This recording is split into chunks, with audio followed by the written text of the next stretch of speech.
भोपाल में 15 नवंबर 2025 को क्षत्रिय क्रांति महासम्मेलन का आयोजन किया गया था।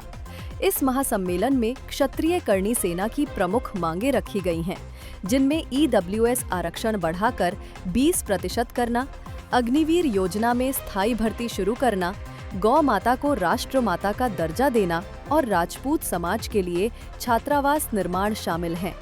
कार्यक्रम खुशीलाल ग्राउंड भोपाल में सुबह 9:30 से शुरू हुआ था, लेकिन प्रशासन ने उन्हें कार्यक्रम बंद करने को कहा तो उन्होंने खुशीलाल रोड पर रोड जाम कर दिया।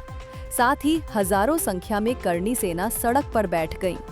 उन्होंने हरदा में हुए सरकार द्वारा महिलाओं और राजपूतों पर लाठीचार्ज का विरोध किया है। प्रदेश अध्यक्ष इंदल सिंह राणा और कार्यकारिणी अध्यक्ष आशु सिंह ने सभी प्रदेश स्तर पर हजारों की संख्या में करणी सेना का आह्वान किया था। सभी लोग वहां धरने पर बैठकर हनुमान चालीसा के साथ सरकार का विरोध कर रहे थे। हमारी मुलाकात और बातचीत करणी सेना के प्रमुख लोगों से हुई, जिन्होंने सरकार की नीतियों और किसानों के प्रति अत्याचार की बात को भी धरने में कही है। नमस्कार मित्रों, मैं डॉक्टर सतीश सिंह राजपूत प्रोफेसर। आज हम यहाँ एकत्रित हुए हैं आदरणीय प्रदेश अध्यक्ष जी इंदल सिंह जी राणा के नेतृत्व में, और हमारी कुछ प्रमुख मांगे हैं सरकार से, प्रदेश सरकार से। आज ये महासम्मेलन रखा गया है। सर्वप्रथम तो जो हरदा में अनैतिक तरीके से लाठीचार्ज हुआ है, शांतिपूर्ण तरीके से जो प्रदर्शन हो रहा था उस पर। दूसरी हमारी मांग है कि EWS आरक्षण को 10 से बढ़ाकर 20% किया जाए। और हमने देखा है कि कई युवा छात्र या कई लोग परेशान होते हैं कागजी कार्रवाई में, तो उसे सरल बनाई जाए और उस प्रणाली को थोड़ा सा ईजी किया जाए। हमारी तीसरी मांग ये है कि जो गौ माता की हत्याएं हो रही हैं उसे रोका जाए और गौ माता को राष्ट्रीय पशु घोषित किया जाए। हमारी अन्य मांगे ये हैं कि जो प्राइवेट स्कूल वाले जो मनमानी कर रहे हैं फीसों को लेकर, उस पर भी सरकार द्वारा लगाम लगाई जाए। और हमारे देश का अन्नदाता किसान हम देख रहे हैं वर्तमान में बहुत परेशान है, सारी फसल नष्ट हो चुकी है। तो सरकार से मांग है कि MSP पे कानून बनाया जाए, किसानों की मदद की जाए, खाद्य प्रणाली को सरल बनाया जाए। इन्हीं मांगों को लेकर हमारे प्रदेश अध्यक्ष जी के नेतृत्व में हम सब आज एकत्रित हुए हैं। ये जनसैलाब आया है और कुछ ही क्षणों में ये महासम्मेलन प्रारंभ होगा। तो मैं सरकार से अनुरोध करता हूँ कि हमारी मांगों को ध्यानपूर्वक विधिवत तरीके से माना जाए। हम शांतिपूर्ण तरीके से प्रदर्शन करेंगे। हमारे यहाँ कोई भी ऐसा रोष या आक्रोश वाला माहौल नहीं होगा। हम सरकार को आश्वासन देते हैं, परंतु अनुरोध है कि हम आपको जब हम अपना पत्र भेजेंगे तो उस पर गंभीर तरीके से विचार किया जाए, एक कमेटी बनाई जाए और हरदा के दोषियों को सख्त सजा मिली जाए। इसी के साथ बहुत बहुत धन्यवाद। जय हिंद, जय भारत। आज भोपाल में करणी सेना का यहाँ पे आंदोलन चल रहा है। उनकी 10 मांगे हैं जिसके लिए ये लोग सुबह से आए हुए हैं। इनकी कितनी मांगे पूरी हो रही है और क्या प्रशासन की तरफ से इनका रवैया है, उनसे ही जानते हैं। सबसे पहले भाई साहब का नाम बताइए। मैं डॉक्टर राज शेखावत, संस्थापक एवं राष्ट्रीय अध्यक्ष क्षत्रिय करणी सेना। बताइए। मैं आपसे पूछना चाहती हूँ, आप इतने सुबह से यहाँ पे आंदोलन कर रहे थे कि प्रशासन की तरफ से किसी ने बात करने की कोशिश की है? बिल्कुल, देखो ये जो आयोजन था वो सफल रहा है फिलहाल अब तक, क्योंकि हमारे जितने भी जो करणी सैनिक थे, जो माताएं थी, बहनें थे, युवा थे, बुजुर्ग थे, सभी लोगों ने जब वहाँ से कार्यक्रम स्थल से मार्च करना शुरू किया तो पुलिस प्रशासन ने हमें यहाँ रोका।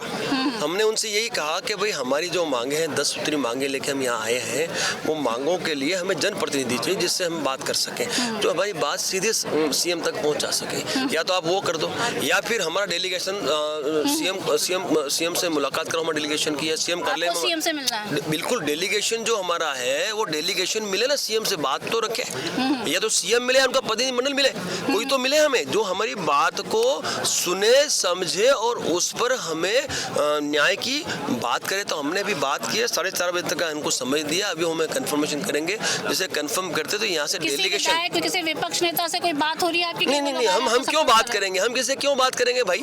हम क्यों करेंगे? प्रशासन करेगा। प्रशासन बिल्कुल, प्रशासन ने संपर्क किया है, लेकिन यहाँ के जो विधायक हैं वो कहीं दौरे पे हैं, सांसद दिल्ली बैठे हैं। तो हमने कहा भाई ठीक है, वो नहीं है तो आप तो हमें जनप्रतिनिधि ला के दीजिए। तो इन्होंने कहा कि भाई ठीक है शेखावत जी, हम विपक्ष के भी देखते हैं, वो तो वो ले, वो भी ले, हमें प्रॉब्लम नहीं है, हमें तो हमारी बात रखनी जो सरकार। लेकिन फिर उन्होंने कहा कि भाई ठीक है, मैंने कहा शेखावत, मैंने कहा भाई ऐसा है तो आप CM जो कार्यालय है, CM का डेलीगेशन कोई है तो हमें उनसे मिलाओ, या आप यहाँ भेजो। तब तक आप यहीं बैठे तो फिर तो मतलब ही नहीं है। हमारी बात हम किसको रखेंगे? ये भाई ये तो पुलिस प्रशासन है, ये तो क्या बाय पोस्ट भेज देंगे? हमारी बात वर्बली कौन रखेगा वहाँ पे? वो रखेगा या तो जनप्रतिनिधि या जननायक रखेगा, या फिर डेलीगेशन जो इनका जो डेलीगेशन है सीएम का, वो रखेगा हमारी बात सीएम तक।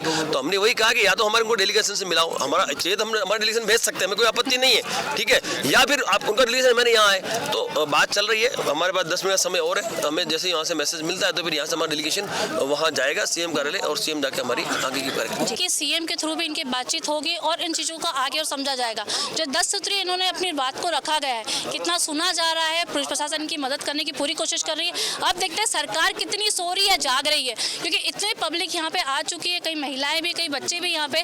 हम जानते समझते कि किस तरीके से इनकी मदद हो रही है। अब हम बात कर रहे हैं अध्यक्ष जी से, वो क्या कहना चाहते हैं। सुबह से वो भी यहाँ पे बैठे हुए पब्लिक के साथ, पूरा अपनी टीम के साथ। सबसे पहले आप ये बताइए, अब सीएम साहब से क्या मैसेज देना चाहते हैं। सीएम साहब को एक ही मैसेज देना चाहूँगा मैं कि सबसे प्यार और हमसे टकरार क्या है आपके मन में, यही पूछना चाहता है क्षत्रिय समाज आपसे। आपके मन में क्या है? सबका आप लंबे हाथ कर कर अभिवादन करते हो और हम पे लट बरसाते हो। तो हम जानना चाहते हैं, क्षत्रिय रोड पे इसलिए है, आपसे समझना चाहता है कि आपके मन में क्या है, आपकी मनसा क्या है और आपकी मानसिकता क्या है। सीएम साहब से और आपकी जो 10 मांगे उनके बारे में थोड़ा सा बताएंगे, क्या क्या 10 मांगे हमारी, सबसे प्रथम जो मांग है हमारी, एसपी और कलेक्टर को तुरंत निलंबित किया जाए हरदा वाले प्रकरण में। दूसरी हमारी मांग है अग्निवीर योजना को लेकर, अग्निवीर योजना पुरानी भर्ती को बहाल किया जाए और अग्निवीर योजना को बंद किया जाए। गौ माता को राष्ट्रमाता का दर्जा दिया जाए। अभी जो महापुरुषों के टिप्पणी होती है, महापुरुषों पे अपमानजनक टिप्पणियां जो होती है, फिर हमारे समाज के युवा तलवार ले लेके आते हैं, निकलते हैं सड़कों पर। फिर आप बोलते हो कि आगरा में तांडव कर दिया तलवार लेके, 2 लाख 5 लाख युवा आगरा में पहुंच गए, क्षत्रिय समाज का युवा। तो आप किसी के महापुरुष को गाली दोगे तो वो तांडव ही करेगा ना, वो घर में घुस जाएगा आप, उसमें जायज है, घर में घुसेगा आपके, आपसे जवाब मांगेगा आपने ऐसा क्यों बोला, तो गलत है क्या इस देश में। तो महापुरुषों के लिए एक कानून बने। महापुरुष किसी समाज के नहीं होते, वो सर्व समाज के होते हैं, राष्ट्र के होते हैं। तो सबसे पहले जो ओछी मानसिकता वाले लोग हैं, जो टीका टिप्पणी करते हैं, उन पे एक कानून बने और सख्ती से उनको जेल में डाला जाए, ना कि हमें जेल में डाला जाए। और किसान की जो एमएसपी पे खरीदी हो, घोड़ा जैसी फसलों से हो रहे नुकसान पे उन्हें रोका जाए। एट्रोसिटी एक्ट में संज्ञान लिया जाए, क्योंकि एट्रोसिटी एक्ट में अब बस से बदतर स्थिति होने वाली है। कितनी बार झूठी धाराएं लगती हैं, झूठी धाराओं के बाद आदमी सोचता है कि मेरे पे झूठा मुकदमा लग चुका है, अब मैं इसके हाथ पांव तोड़ के जाऊंगा अंदर। तो बस से बदतर स्थितियां अब होने वाली है, उनकी प्रोत्साहन राशि बंद होना चाहिए और एट्रोसिटी पे तुरंत संज्ञान ले। मठ मंदिर की जो जमीन है उसको अतिक्रमण से मुक्त कराया जाए और मंदिर की जमीन मंदिर के नाम पे की जाए। 2-2 एकड़ जमीन हम छात्रावास के लिए सभी जगह जिला स्तर पर हमारे बहन भाइयों के लिए मांगते हैं, वो 2-2 एकड़ जमीन हमें मुहैया कराई जाए। ये 10 सूत्री मांगों को लेकर हमारा क्रांति आकाश का है। लोगों का मार्च चलने वाला, आगे की तरफ देखते हैं कि आगे की चीजें परिस्थिति क्या बन रही है। मैं बबीता सिंह चौहान छत्तीसगढ़ से मातृशक्ति प्रदेश अध्यक्ष। आज हमारे सब भाई यहाँ पर जो धरना प्रदर्शन पर बैठे हुए हैं, हमारे आदरणीय इंदल दादा भाई ने 10 सूत्री मांगों को रखा था जो हमारी समाज हित में थी। उन मांगों को माना नहीं जा रहा है, प्रशासन हमारी मांगों को सुनने के लिए तैयार नहीं है, जिसकी वजह से आज हम लोग यहाँ पर धरना प्रदर्शन कर रहे हैं। और सरकार इतना सुन ले, यदि वो हमारी मांगों को नहीं सुनती है, स्वीकार नहीं करती है, तो 1 दिन 2 दिन 10 दिन जब तक नहीं उठेंगे, जब तक हमारी मांगे पूरी नहीं हो जाती, भले हमारी जान चली जाए यहाँ, लेकिन हमारी मातृशक्ति और हमारे भाई यहाँ से उठेंगे नहीं। जय भवानी, जय भवानी। शासन की तानाशाही, शासन की तानाशाही, हमारी मांगों को प्रशासन को सुनना होगा और मानना भी होगा।